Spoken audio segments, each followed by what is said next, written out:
Cathryn deVries is an award-winning fantasy and sci-fi author who explores themes of restorative justice, empowerment, connection with earth and spirit, and finding the true self in her work. All wrapped up in an epic package of immersive world building and sweet romance. Very hybrid. A former Air Force engineer and recovering perfectionist, she now homeschools her children, two of whom are on the autism spectrum. She and her family live in the Gold Coast hinterland of Australia, where she enjoys living in a rainforest and pretending she's an elf. Welcome to the Hybrid Author Podcast, Cathryn. Thank you. So glad to be here. We are absolutely honoured and thrilled for you to join us. So, yeah, we're just dying to know why writing? How did you end up becoming a writer in the genres you do? Well, I've always loved reading and writing, like right from when I was really tiny. But becoming an author was actually completely unintentional. So it all sort of began when my eldest daughter, who was I think about 14 at the time, got into playing D&D, and she wanted to write a campaign for our family to play. Yeah, which was awesome. And so we all made our characters, and she was the DM. As we were playing, about 3 months into the game, and I was having a lot of fun, and I decided that I wanted to chronicle our game play, just the memories. That's, basically how I became a writer, was just by chronicling this game and then turning it into a novel. That's not this novel. That's another one that I'm actually getting traditionally published. But yeah, that's how it all started.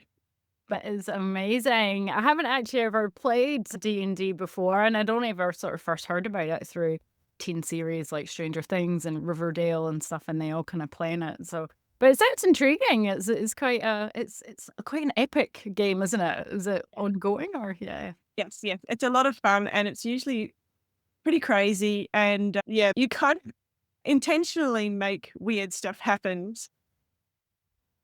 Well, it sounds like you found a passion, which is amazing. And yeah, you've got a new book coming out with a publisher. But today we're here to talk about another new book of yours, science novella. Son of Osivirius has been described, having avatar vibes. Can you give us a glimpse into this world for this book that you've created? And well, what was the inspiration behind this story? Well, this world is like a very lush subtropical world. I guess it's semi-inspired by the place that I live in, the rainforesty. Yeah. Also the Daintree, which we visited, which was coincidentally the inspiration for the setting of the Avatar movies. Right. The thing that's quite different about this world is it's got electromagnetic forces which are playing havoc with the tech. There are two camps in this world. There's the colony and there's the rebels. The protagonist gets caught by the rebels and needs to work out what he wants to do, because he's engaged in subterfuge, but he actually starts to enjoy their way of life, a lot like how Jake does in the Avatar movies. Yeah. Slightly different. It's a bit of a different premise, but there's that similarity of like other similar movies like The Last Samurai, Gully, Dances with Wolves, where an outsider comes into a new group of people living a much more down to earth life and finding out that they actually love it. Yeah. Yeah. So yeah, I sort of drew from all those kind of things. Yeah. It sounds Um, like to me what you're saying as well is a bit like you with finding science fiction and finding these worlds through playing that game. It's that you're being the outsider coming in and then you found this love. So and now you're expressing it in your books. That's fabs. yeah, actually, I'd never really made that connection, but I'm literally, yeah, I think that is part of it. And I think we all kind of experience that to some extent in our lives. Like, you know, we all get exposed to, new experiences, and we either come to decide that we really like them or we go, no, that's not for me. Yeah, that's it. I think a common human experience to find yourself plonked into a new situation and have to work out how you're going to deal with it. Yeah. Yeah, sink or swim. And is it a human species or is it a new species that's in the world? The colonists and the rebels, they're human. Like the rebels defected from the colony for the purpose of setting up this simpler existence. But there is a non-human species that is very important in this book, and they are actually a species of giant flying cats. Wow. Yes. But it's super intelligent, but then they're not humanized. They are animals, but they're not tame animals either. That was one of the things that I really enjoyed playing around with in this novel because, yeah, I look around at the world and I learn so much from just observing nature. And I just love, we've got a couple of pet birds and like they are just the cutest little things. And they never pretend to be anything other than birds. And they just do bird things and they're happy being birds. And I have to admit to envying that sometimes, just to, what would it be like to just be. And so that was something that I was really playing around with in this book as well. So how these giant flying cats, they teach the humans sort of how to be human by being and by being themselves. Yeah. So that was, yeah, that's fun. It makes perfect sense to me. It absolutely does. And it's kind of the human's journey, isn't it? Plonked on Earth to then discover exactly what you're saying, who we are, who we're meant to be. I didn't find writing until my early 30s and found this career, whereas other people know what they want to do from a very young age or, so who they are. And yeah, no, that all sounds brilliant. I think it sounds absolutely fantastic. There's a few reasons. One is because like the trilogy that I'm getting traditionally published is not coming out for another, probably another couple of years, late 2026, early 2027. And this book started off as a scene writing exercise that I did late last year, just as part of improving my craft. But after I'd written that scene, like this, the whole story, I just envisioned the entire story. And I got really excited about writing it. So I just like spent probably about 6 weeks drafting that first draft. I just loved it so much. So I thought, this is actually publishable. I think I want to develop this and publish it. But it was because it was novella length. That's a bit of a hard sell to a traditional publisher. But also, I'd never even really considered that because I thought this is the perfect way to dip my toe in self-publishing, learn on a lower stakes project, build the audience up. I sort of saw it as this would be like the perfect entree before my main course Well, comes out. that's good. Yeah. Yeah. So it was always going to be a self-published project for those two reasons primarily. So I could learn the ropes, make the mistakes on the small project rather than on the big one. But it all feeds into each other as well. You're going to be doing this. Did you have to consult with your publisher about doing this? I let them know, but yeah, they were like, "Oh yeah, great." Yeah, sort of thing, because the audience building is so important, and so it's beneficial to them that I have a decent audience to sell to when the trilogy comes out. So it's good for everyone, and also like I'm also launching it on Kickstarter, which is going at the moment, and my publisher wants to do special edition Kickstarters of my books when they come out. So Amazing. that was another reason. It's like, okay, here is an opportunity for me to learn how to do a Kickstarter, again, in a low stakes situation, which I much prefer to learn on a low stakes Yeah, it's just than on a high stakes one. so is your publisher going to do that special book, or are they saying they want you to do it? I know they yeah, they're a small press, so they can do those sorts of things Right. a lot more flexibly than the bigger ones.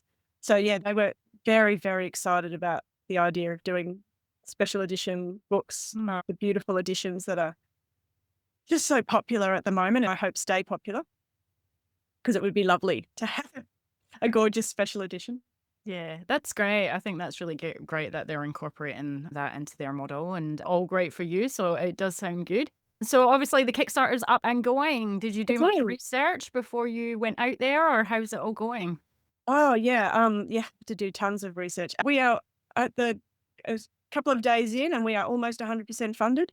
But now's the time when once you get funded, that's when the stretch goals open up, so we can I can make the book even better, or what people get even better once we reach that minimum. Yeah. So what are some of the things that they can get even better? Well, there's more swag items. We can get more artwork into the book. A lot of the things are like behind the scenes kind of Mm. stuff. Well, a study guide, book club guide, rather. Yeah, just things like that. Just little extra special little things. Yeah, fantastic. No, that all sounds great. And how do you feel it's connecting to your readers going through, the crowdfunding route? Have you had certain people reach out to you or? Um, I The community has been wonderful. Like, obviously, I'm getting some new people in, but the community that I'd already built up through my newsletter and through the author community that I've made through Instagram primarily, they've really rallied around me and helped me share the Kickstarter and get the message out. And it's just been really wonderful. That's amazing. Yeah. I did a Kickstarter for the women's fiction behind me last year, but it wasn't for the book. I had a bit of an idea about these book bundles because I just thought like kind of an immersive experience into the book, and I was so excited about it all. But I think I really confused people because it was kind of like I'm asking them to support the Kickstarter for this and that, but then it was kind of, oh, but you can get the book available a month later. So I was effectively telling people two things, and yeah, it didn't work out for me, unfortunately, but it did well. It was all a learning curve. I was initially going to that was my initial plan, was to have the Kickstarter come out, and then I was gonna do the retail release in October this year, and I just decided, "That's insane, I just cannot manage that." Yeah. Push back the retail release till February next year, which is great for the Kickstarter because it means that they get the book, like, a lot earlier than other people, which is something that Kickstarter backers really like. It's one of the things that they go there for so that they can get the book first, and they'll be getting it, a good 4 or 5 months, ahead of everyone else. Other authors, their release has been either mid-year Kickstarter, then next year or whatnot. You have to obviously give something that people want and can't get for. Definitely. And Kickstarter for Authors community on Facebook has been just a gold mine of Mm. info on how to do this. And yeah, I would definitely recommend starting early to like learning about how this works and what to do, because as with everything with being an author, there's a huge learning curve. Yeah. Um, and building up connections, like building up connections with other authors is just so crucial if you're going to do one of these, because collaborations really help it take off a lot faster. Mm. Yeah. So getting in with the community. But yeah, I have also learnt that Kickstarter backers are really generous, which is really lovely. They don't want a bargain basement book. Yeah, Mm. they want something extra special, and they are willing to pay for it, Yeah. which is just wonderful. It's a wonderful feeling for authors too, to know that someone wants something special. They're not just after something really. No, Yeah. that's great to know that your work's valued and Yes. what you put in as well. Yeah, it's worth Yes. it. No, Yes. that's fantastic. Well, you are an absolute hybrid author in every sense, Cathryn, from your publishing to the way you absolutely do things, and you mix genres as well, your science and fantasy. So both blend futuristic technology and fantasy elements. How do you balance both genres across your books? I mean, is it quite a difficult thing, or is it really comes natural to you, or it's not? Yes. Just not something you've thought about, it's just done? I think it's not something that I really ever thought deeply about. It's something that just seems to come more naturally, I guess, for me. Maybe because I've always read science fiction, fantasy genres and blends of science fiction and fantasy. Like, they're the kind of stories that I devoured growing up. So maybe I've just sort of absorbed it sort of by osmosis. And it definitely seemed very natural for this story because I knew I needed those kind of futuristic elements. But I also wanted the story to be very grounded in nature. And like, so those fantastical elements just seem to fit very nicely. But I've kind of always been drawn to both, and I love blends of both. And even some things that people don't necessarily think of as blends, like Star Wars, is Mm. definitely a blend of science fiction and fantasy. Romance in there as well. But, you've got all the spaceships and stuff, which is definitely science fiction. But the Force is magic. Yeah, I never thought of that. It's hard. Same with June. That's a blend. A big series that influenced me when I was growing up was The Dragon Riders of Pern by Anne McCaffrey. And that is another blend. Like it starts off and you think you're in pure fantasy land. Like there's dragons, it's a medieval-ish kind of setting. And it's not until you get like halfway through the series that you realize that this is actually science fiction. Right.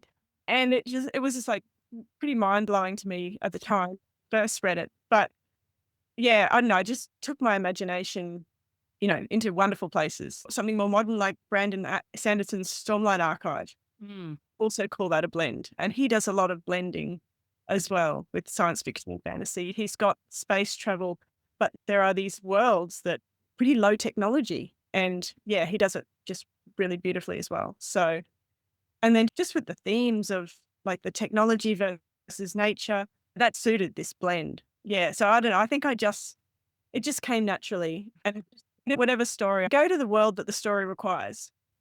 Yeah, it sounds amazing. It sounds like you definitely draw upon your inspiration for your surroundings. And I haven't quite made it to the Daintree Forest yet. I have been in Queensland. It's very lush. It actually reminds me of Scotland in a lot of ways for how green it is. No, like absolutely brilliant. Well, you've shared so much, Cathryn, but do you have any other advice or anything for, aspiring authors considering running a Kickstarter campaign, crowdfunding for their books, or even self-publishing or writing in your genres? Just any tips you're like, "I wish I'd known that before I did that."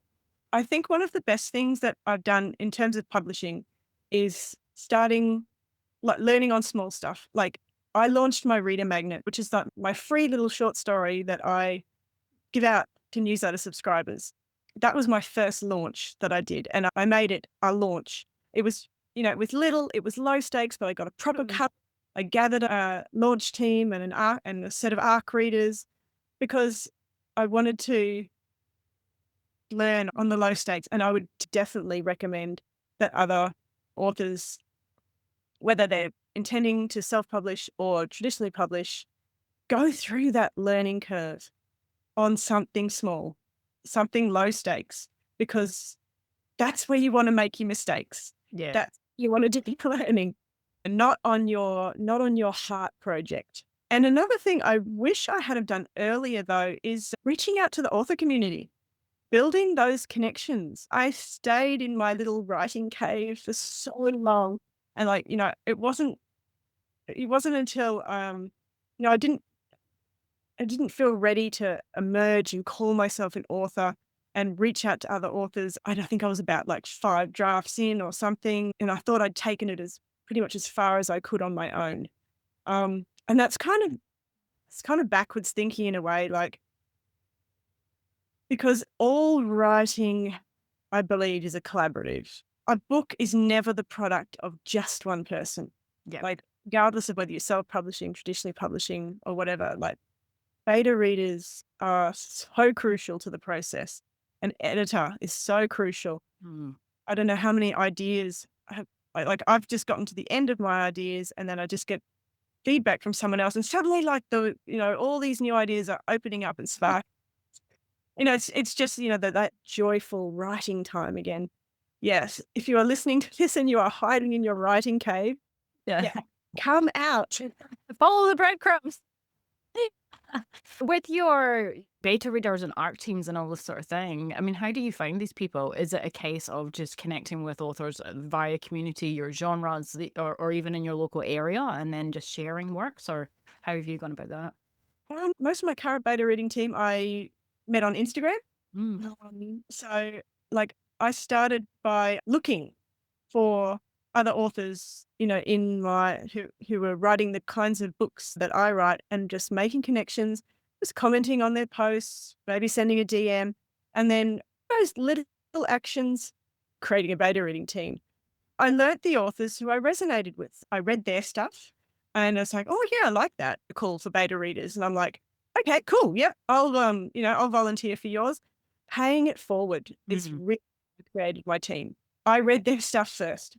So bought their book and read it, and then said, "Oh, I love this." Sometimes it was buying their book. Oftentimes it was just signing up for their email newsletter, reading their freebie that they sent out, Yeah. working out whether I liked their style and stuff, responding to calls to be on their street team or like their beta reading team. And how I started off with the whole networking thing is just paying it forward. It's worked really well. have actual genuine friendships with Yeah. these people. And Yeah, you they're share a passion as well, which is great. Is it people that are science fiction fantasy, or is it like science fiction and fantasy? both. A lot of science fiction and fantasy authors do change depending on what is needed for the story. So there are definitely different genres. Thank you so much. Can you share with us all the details of your Kickstarter? We'll be putting links in and when's it running and where everyone can go and sign up. Yep. Well, it started a few days ago and it runs till July 11th in Australia, July 10 if you're in the United States because of time zones. But yeah, all the details are sort of on there. There's going to be a really pretty edition of the novella. In the ebook, there's going to be full color character art and chapter headers and things like that. In the print versions, we're going to have lovely 2-page chapter headers plus the character art. That print versions will be black and white, but yeah, they're going to be just extra special editions. There's character cards and stickers and a bookmark and other little bits and pieces that you just don't find in bookshops. The Kickstarter runs in tiers, so there's different levels that you can back at. You can even like back. You can just put in $1 just to say, Yeah. like you're doing it. Like just to encourage an author, like just to say, I liked the look of your project. People just pitch in $1 or two just because they like the project. But then you can get the ebook, and then all the way up to I've got this massive big tier for the really really enthusiastic people where you get the hardcover, you get all the swag and all the bits and pieces, but plus you can get um, a custom piece of artwork made just for you, and you can turn your favorite feline into one of my Masu giant flying cats. So my artist will, turn your cat into one of the cats. Wow, that's amazing. That would be really popular, I think. So yeah, I hope at least a few people take me up on that one because it would just be so much fun. And it sounds like a massive undertaking that you've done for the Kickstarter as well. How did you go about finding your artist? That was also just through the network and just found one that, yeah, that I really liked the style of, and that basically how then all through the Instagram network of authors that I've been connecting with for the past, I don't know, 2 years or so. Mm. Oh, well, that's amazing. And it's so exciting to see it all come to life, isn't it? Especially in the drawings and everything like Yeah. that. Yeah. It's a magical process, I think. Seeing your characters come to life in artwork is a really amazing feeling.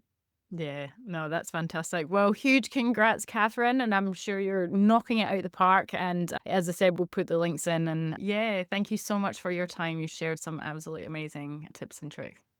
Thank you so much for having me.